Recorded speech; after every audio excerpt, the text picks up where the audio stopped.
Christophe Dougnac, bonjour. Nous sommes donc dans votre atelier aujourd'hui dans le Gers à Fleurance. Est-ce que vous pourriez nous parler de la particularité de votre métier? Oui, bien sûr. Alors, je suis peintre et auteur de monde imaginaire, c'est-à-dire que je réalise à la fois le concept du livre, les textes, les images. Et les images, on va s'arrêter aujourd'hui sur ce qu'elles représentent. Ce sont à la fois des croquis, mais qui deviennent des dessins originaux, des aquarelles, des tableaux à l'huile ou des tableaux à l'acrylique. Voilà. À quoi cela vous sert de réaliser toutes ces illustrations, ces tableaux?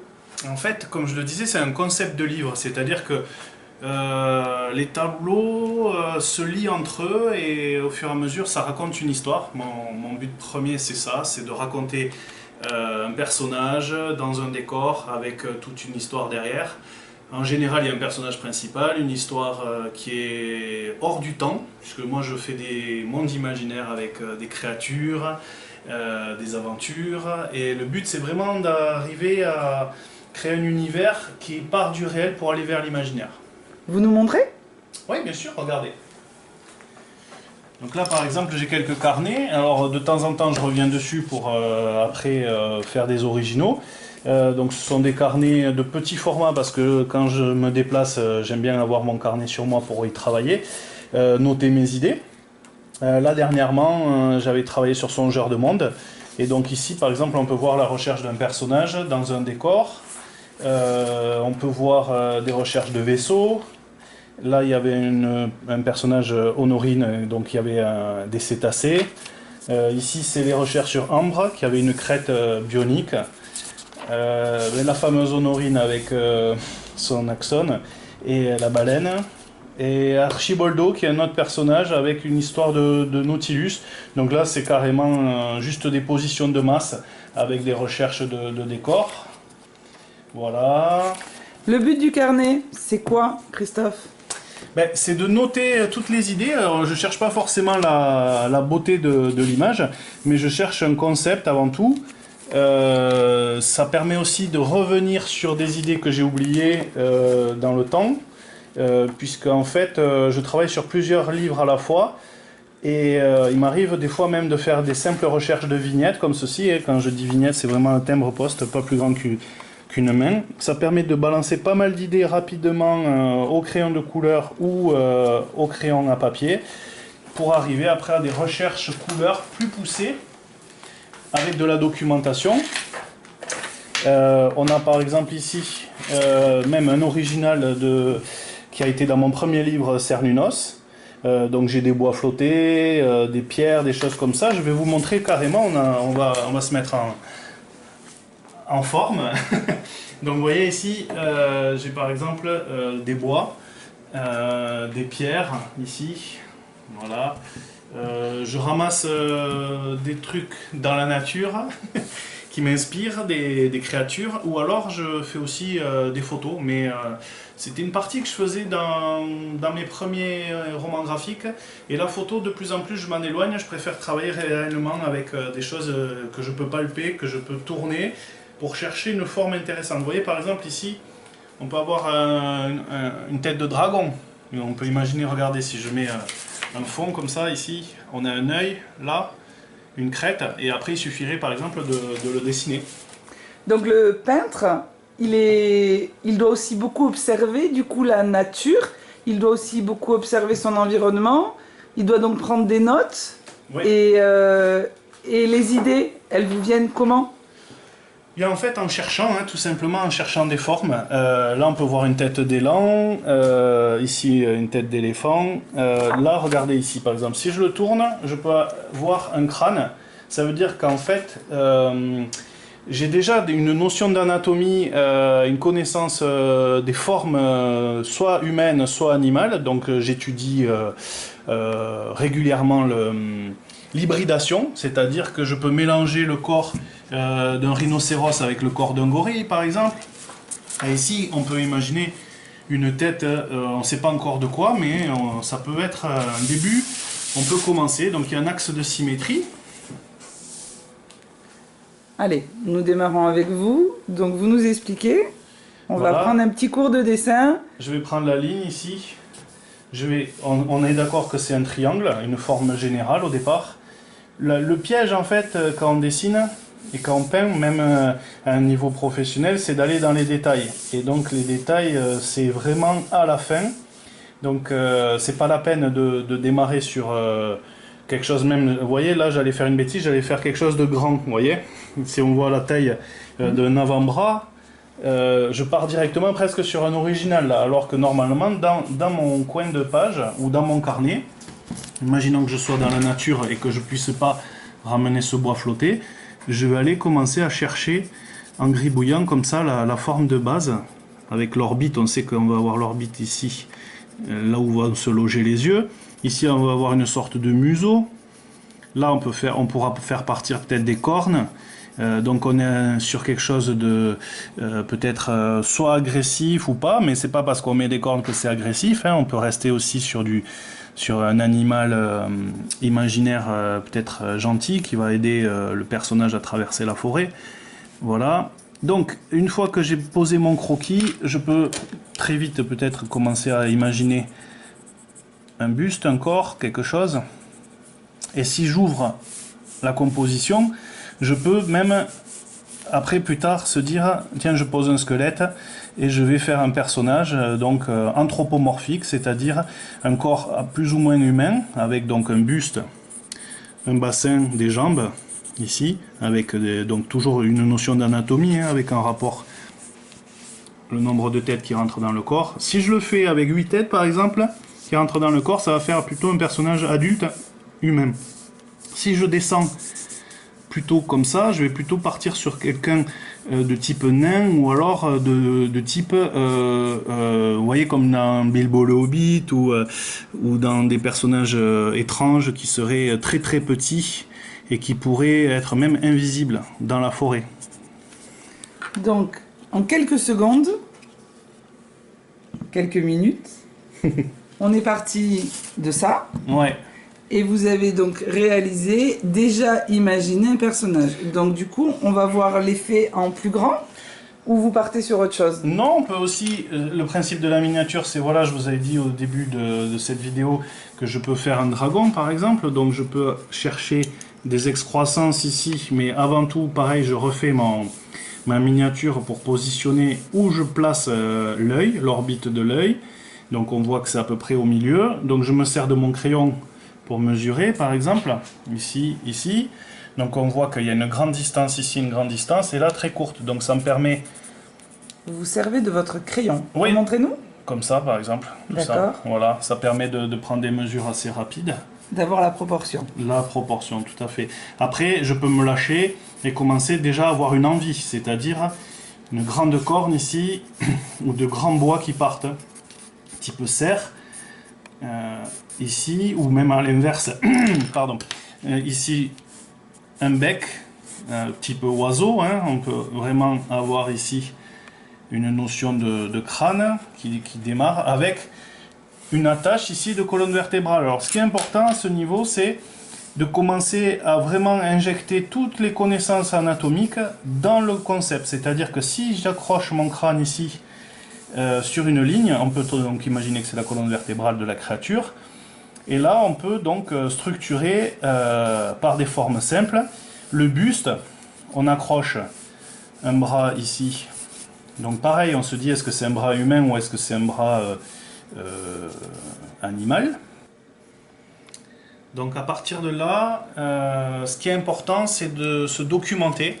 D'aller voir dans les livres un petit peu comment les choses sont faites. Donc c'est-à-dire que l'anatomie, j'en ai parlé tout à l'heure, c'est des choses qui peuvent s'étudier lors de mes stages. Par exemple, moi j'apprends vraiment comment on construit le corps humain, donc je me base sur des livres. Là ici par exemple, vous avez l'avant-bras qui peuvent être redessinés ici. Là le simple croquis c'est l'intention, et là on rentre dans le côté réaliste de la créature. Voilà. Après, si vous voulez pas faire un crâne d'oiseau et faire de l'iconographie aussi sur des crânes autres, vous pouvez aller dans des livres d'histoire naturelle ou au musée, aller dessiner sur place et chercher des références en fait. Il ne faut pas avoir honte d'aller piocher soit dans ses propres photos, soit dans des livres que d'autres artistes ont réalisés ou d'autres professionnels. C'est important de se documenter, d'étudier, de rester toujours vif sur le principe. Un bras, ben, voilà, il faut étudier son muscle, il faut étudier son mouvement. Et derrière tout ça, évidemment, on revient sur l'essentiel, c'est l'histoire. Qu'est-ce que je veux raconter cette créature, dans quel environnement elle vit, est-ce qu'elle elle vit dans la montagne, est-ce qu'elle vit dans la forêt, est-ce qu'elle vit dans un univers complètement étrange. Même justement, si... Où vit-elle? Racontez-nous. Alors, on part sur cette idée-là. C'est un personnage que vous allez réaliser? Oui, je pense que je vais plutôt me concentrer sur la tête parce que je ne sais pas encore où je vais. Donc on peut, si vous le souhaitez, imaginer ceci en étude. Par exemple, on peut passer après à un niveau de gris, une fois qu'on a le croquis de réaliser. Alors, on passe un peu de temps avec vous pour réaliser ce croquis. Voilà. En même temps, vous avez été très rapide tout à l'heure, donc pourquoi pas. Vous parliez des stages, c'est-à-dire que vous proposez à des personnes de venir ici, chez vous, dans le Gers, pour apprendre à dessiner? Oui, alors c'est pas vraiment chez moi, c'est-à-dire dans cet atelier, puisque ça c'est mon atelier personnel dans lequel je crée toutes mes images. C'est plutôt dans la galerie d'art où j'ai mon travail, donc mes livres, mes posters, mes tableaux en vente, mais c'est un lieu aussi où je donne donc des cours réguliers le mardi soir. Et des stages donc à thème, des stages découvertes sur un jour. Donc découverte du portrait, découverte des animaux fantastiques, etc. Et des stages sur 2 jours où là on a vraiment toute la connaissance, les fondamentaux avec l'harmonie des couleurs, les compositions, voilà. Et ça, le but c'est qu'après le stagiaire reparte avec des connaissances pour qu'il puisse lui-même réaliser ses propres idées, ses propres tableaux.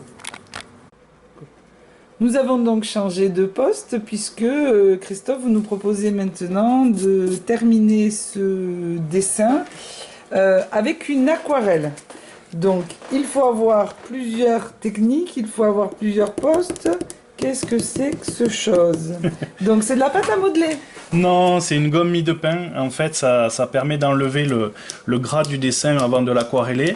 Puisque si on est comme moi, on a tendance à trop appuyer malgré toutes ces années où j'essaye de dire aux élèves n'appuyez pas au début quand vous faites le croquis. Bon, mais voilà, c'est des tempéraments. Donc, à l'aide de gomme électrique, on peut vraiment resculpter le dessin. Il y a la gomme aussi ici Mono Zero qui permet d'avoir des finesses, c'est comme un critérium. Donc voilà, tout ça c'est du matériel que je mets à disposition lors de mes stages. Mais c'est un matériel qu'il faut quand même prendre en main. C'est pas inné, sinon on connaît la gomme classique, quoi, voilà. Donc là, le dessin est, comme vous dites, posé. Oui. La moitié du coup. Oui, parce qu'en fait, quand je suis en étude, je suis pas en train de faire un original. Je fais des recherches donc de croquis, des recherches de forme et après à la ligne, comme on dit. Et là, il faudrait que je fasse une épure, c'est-à-dire que le dessin fini, avec les bons traits aux bons endroits, ça serait du crayon de couleur, je pourrais directement dessiner avec. D'ailleurs, on peut essayer. Donc tout un matériel autour de vous pour l'aquarelle, ça c'est le poste d'aquarelle, c'est ça? Oui. D'accord, très bien. Ça varie de temps en temps. Là, par exemple, je prends mon crayon de couleur aquarellable, watercolor, et ça permet, vous allez voir, de commencer à diluer les choses. J'ai des pinceaux à réservoir d'eau. Ici, par exemple, je vais placer... vous voyez, c'est de l'eau. Voilà, donc si on en a trop mis, on essuie. On essuie. Dans le mouillé, on peut commencer à chercher des textures. Donc je vais quand même me baser sur ce que je vois. D'accord. Donc on reste toujours sur notre créature. Voilà. Et maintenant, on va donc... Comment ça s'appelle cette étape? De quoi? Là, c'est du rough, c'est-à-dire que c'est de la mise en valeur noir et blanc pour sentir le volume, essayer d'étudier les formes. Par exemple, ici, Vous voyez que cette partie-là est éclairée, là c'est dans l'ombre, donc on sent bien que ça c'est derrière, et là il y a une excroissance. Donc cette partie par exemple, D'accord, donc toutes les ici, parties sombres que vous pouvez voir, du coup, vous les reportez sur la feuille grâce à vos crayons aquarellables. oui, on peut faire ça. D'accord. Allez.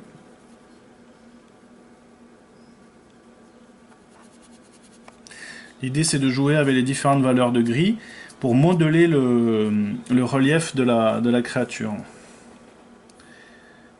Mais à ce stade, on peut encore se permettre des libertés, comme par exemple rajouter ou enlever des parties. Donc on part d'un bois, en l'occurrence, que vous avez peint.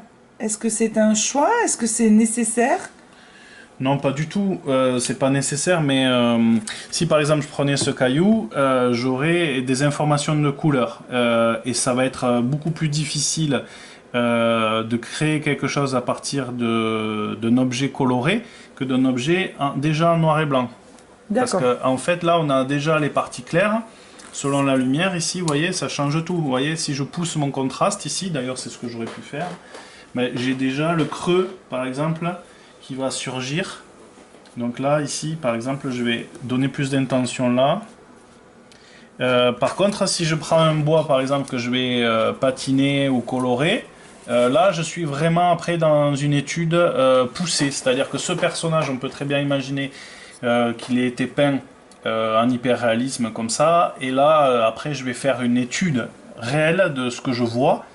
Et donc, on peut très bien imaginer que la partie, par exemple, ici, au-dessus, ça soit un casque. Et donc là, on va vraiment directement prendre une aquarelle et poser les valeurs, mais colorées. Vous voyez la différence entre le noir et blanc et la couleur? C'est difficile de commencer directement par la couleur, mais ça se fait, il n'y a pas de problème, ça se fait. C'est une histoire d'envie et après de compétences aussi. Là, ce que je fais, c'est vraiment pas ce qu'il faut faire en fait. Là, je pars en freestyle, comme on dit, et là, je vois par exemple, c'est pas du tout le vert qui va me plaire, c'est plutôt autre chose, une partie plus sombre.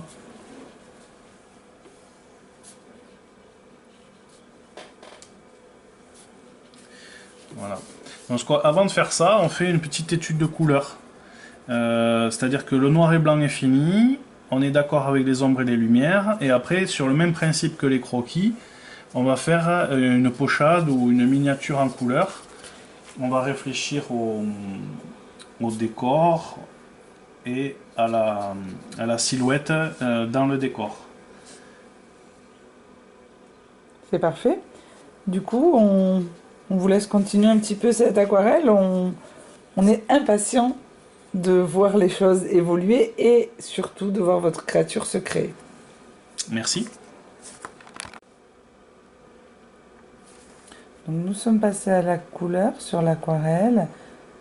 Donc comme vous disiez, une fois que les noirs et blancs sont posés, on peut passer à la couleur dans ce sens-là, mais on peut aussi faire dans un autre sens.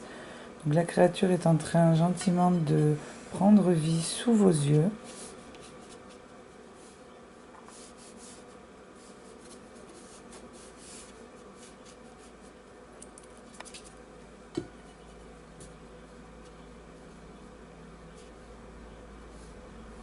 Là, je cherche à recréer les formes organiques que je peux observer sur le bois.